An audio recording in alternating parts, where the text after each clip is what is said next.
다음으로 이진우 피고인, 네, 최종 의견 말씀해 주십시오. 예, 피고인 이진우입니다. 최후 진술에 앞서서 저의 소감을 간략히 먼저 말씀을 드리겠습니다. 아침에 우리 검사님께서 새빨간 거짓말이라는 단어를 쓰셨는데, 저는 사실 12.3 비상계엄으로 체포가 돼서 처음으로 이 법정에 대한 것을 알았고, 그다음에 공소장이 뭔지도 몰랐는데 공소장이라는 걸 처음 받아봤습니다. 근데 제가 공소장을 받기 전에 7번의 조사를 받았습니다. 여기 계신 검사님도 군 검사님도 계셨고 또 신영민 검사님도 계셨는데 단 한 번도 봉쇄와 관련된 질문을 받아본 적이 없었습니다.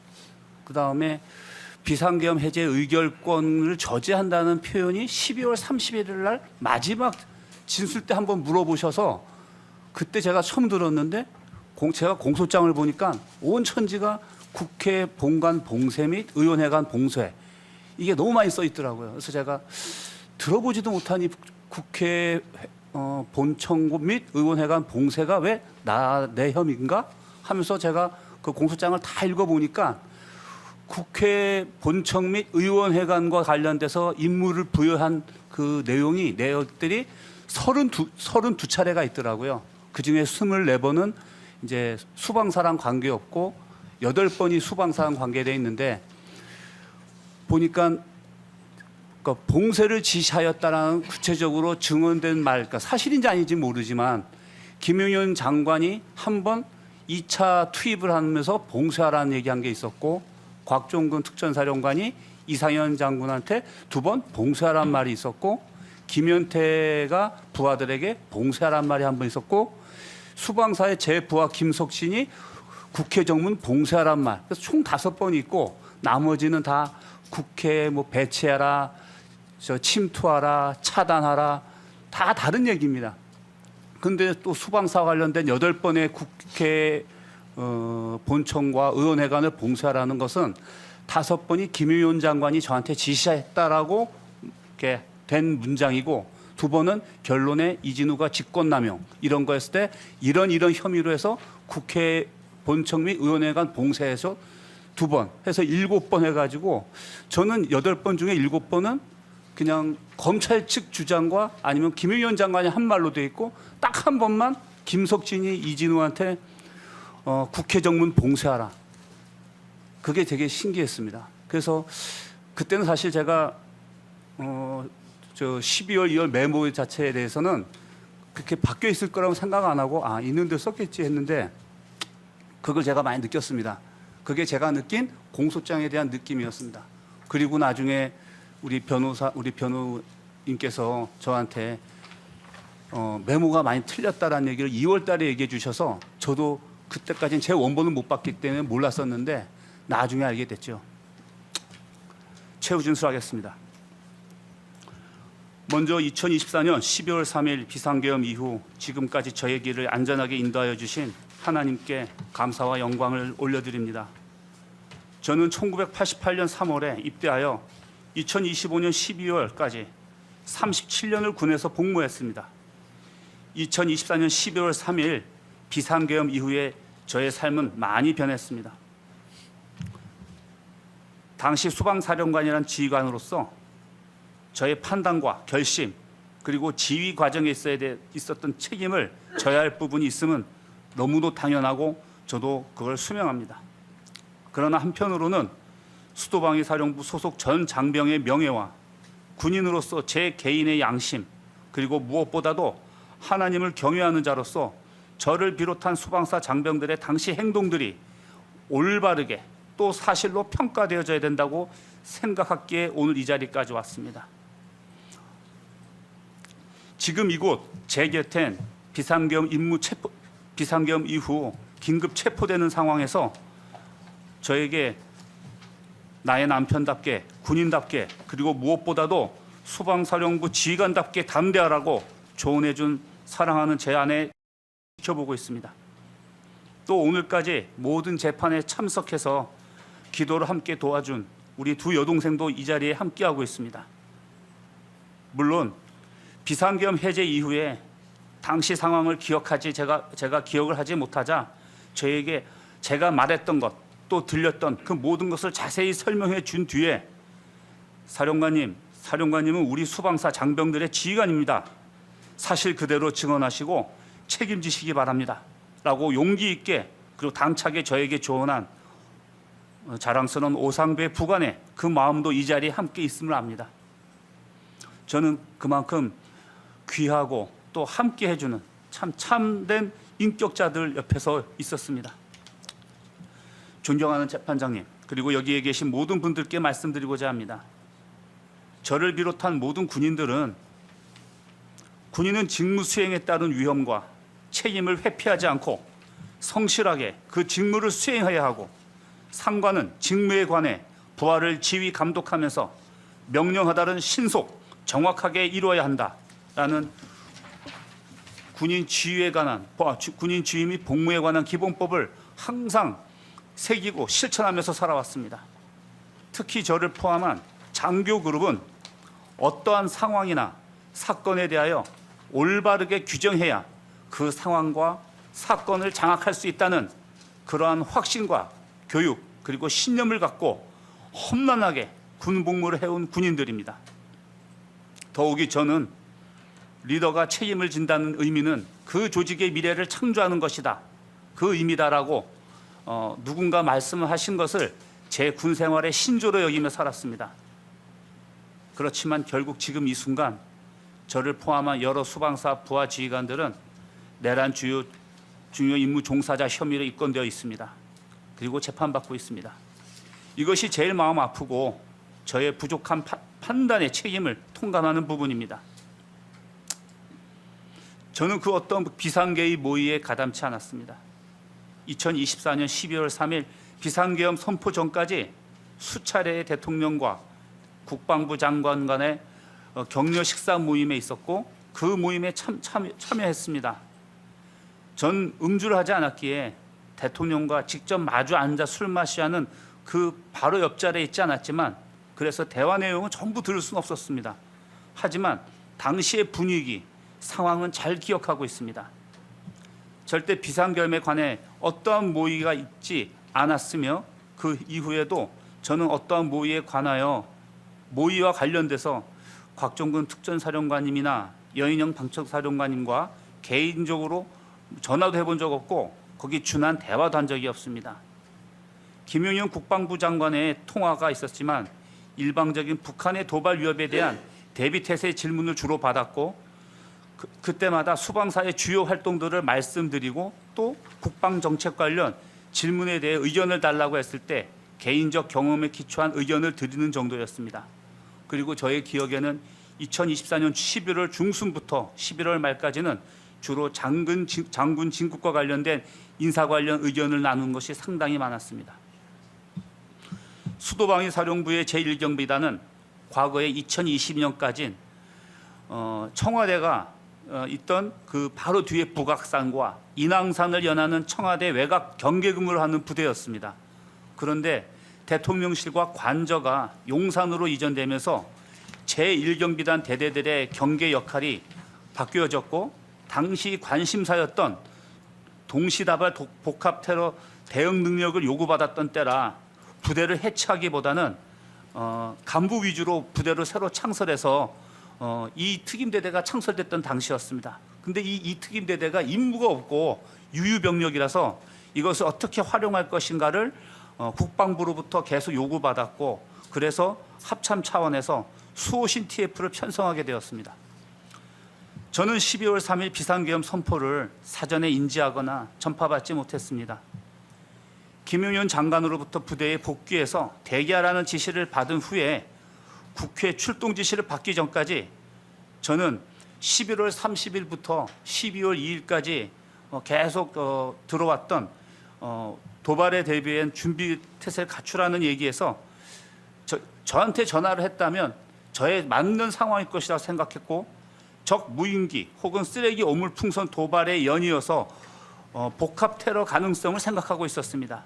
앞서 우리 곽종근 사령관님도 아마 저랑 똑같은 것을 요구받았던 것 같습니다. 대비태세로. 저도 그런 상황이라서 저에 맞게 생각하고 있었습니다. 아울러 저를 포함한 수방사 전 장병은 국회의원에게 비상계엄 해제 요구 의결권이 있는지도 몰랐고, 국회 출동을 한 상황에서도 국회의원들이 국회로 들어가 비상계엄 해제 요구를 위한 의결을 하려고 모이고 있었다는 것도 전혀 몰랐습니다. 모두들 TV를 볼 수 있는 상황도 아니었고, TV에 국회 상황이 생방송되고 있는지도 몰랐습니다.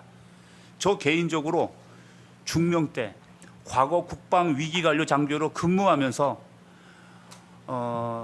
이명박 대통령 때 핵실험 관련된 그 위기관리 상황이 한번 있었고, 또 박근혜 대통령 때 그 세월호 사건과 관련돼서 합참 위기관리 상황이 열렸을 때 국방부 위기관리 장교로 현장에서 그걸 다 지켜봤기 때문에 그 관계가 어떻게 돌아가는 걸 알았습니다. 그래서 나중에 대통령과 비상계엄 상황에서 통화를 하면서도 제 생각엔 대통령이 많은 정부의 외교 및 안보, 각 부처별 대표들이 함께 모여서 상황을 평가하려고 저에게 전화하신 것으로 이해했었습니다. 그래서 최대한 전화가 계속 올 때마다 현장 상황을 실시간 업데이트해서 상황 보고를 정확하게 해드렸던 기억이 납니다. 저는 국회 출동 당시에 국헌문란을 목적으로 그 어떠한 지시나 행동을 하지 않았습니다. 제 부하 누구에게도 국회 본청을 봉쇄하라, 국회의원을 끌어내라, 혹은 특전사가 국회의원을 끌고 나오면 뭐 통행로를 열어줘라, 이와 같은 지시를 하지 않았습니다. 왜냐하면 당시 제 머릿속엔 국회의원이 전혀 떠오르지 않았기 때문입니다. 오히려 국회라는 국가 중요 시설의 핵심 인원이자 입법기구로 국민을 대표하는 국회의원들을 원래 대테러든 어떤 비상 상황이든 국가 중요 시설의 그 시설과 관련되어 있는 모든 관련자들은 보호해야 되고 방어할 대상이기 때문에 그렇게 생각하면 했지, 끌어낼 대상으로 생각해 본 적이 전혀 없습니다. 이 부분은 제 인생과 군인의 명예를 걸고 맹세합니다. 그리고 제 부하들 모두 수방사 대테러 부대의 임무가 바로 서울에 있는 모든 72개의 국가 중요 시설과 그 시설별 핵심 시설을 방어하고 이 핵심 시설과 관련되어 시민들을 보호하는 것이었기에, 만에 하나라도 제가 국회의원을 끌어내라는 지시를 하고 또 그것을 받거나 듣게 되었다면 그들은 저의 지위에서 벗어나고자 행동하거나 반론의 의견을 제시하였을 그런 군인들입니다. 조백인 참모장, 김문상 작전처장, 조성현 1경비단장, 김창학 군사경찰단장 모두 참된 군인임을 저는 너무나 잘 압니다. 1년 동안 서울 각지에서 대법원, 헌법재판소, 대검찰청, KBS, 한국은행 등등 모든 곳에서 대테러 통합방위 훈련을 해왔던 전문가들인 만큼 갑작스런 비상계엄에 대한 지식은 비록 없었지만 결코 통합방위법에 벗어난 어떠한 불법 행위도 하지 않는다는 것을 저는 잘 알고 있습니다. 제가 국방장관의 국회 출동 지시를 받았고 국회 상황을 전혀 모르는 가운데 정확하고 구체적인 임무를 받지도 못한 상태에서 제일 먼저 취했던 것이 그들에게 최종 상태를 제시한 것뿐입니다. 국가 중요 시설은 정상적으로 유지돼야 한다. 시민은 안전하게 보호되어야 한다. 출동한 장병들은 모두 안전하게 복귀해야 한다. 이 세 가지를 제시하였던 것도 비상계엄이라는 상황이 어떻게 펼쳐질지 몰랐기에 제가 항상 훈련해온 대로 또 부하들이 알고 있는 대로 내릴 수 있는 최초의 명령이자 최선의 명령이라고 생각했기 때문입니다. 그중 조성현 1경비단장은 제가 수호신 TF 소집 지시를 하자 정확하게 부하들에게 하달했고, 소집되는 간부들이 불필요하게 주변에 오해를 주면서 소집되지 않도록 훈련 상황으로 하면서 안전 목적으로 공포탄으로 대체하라는 또 지시에, 또 우리 조성현 단장은 개인당 공포탄 30발씩 불출하도록 지시도 하였고, 또 음주하고 있던 간부가 괜히 사고 나거나 음주 문제로 걸릴까 봐 부대 복귀하지 말라고 통제도 정확하게 지시하였습니다. 현장 안전이 우려되어 제가 출동간에 장갑차를 절대 출동시키지 말라는 저의 지시에 조성현은 처음에는 반발했지만 그래도 1시간 이상 시간이 지연되는 것을 각오하고 받아들이고 버스로 교체한 장교입니다. 차량에 총과 탄약을 두고 국회 울타리 넘어서라도 국회 본청을 방어하라는 지시에도 조성현 단장은 부하들의 안전을 걱정하면서도 그대로 따라 예하 지휘관들에게 지시하였습니다. 신원을 알 수 없는 수많은 군중들이 담을 넘어 들어가는 것을 목격한 가운데 대통령이 아직도 왜 못 들어가냐는 그 질책에 저는 국회 본청 안에 사람들이 들어갔는데 국회 안에 담 넘어간 사람들 중에 드디어 본청 안으로 들어갔구나, 무단으로.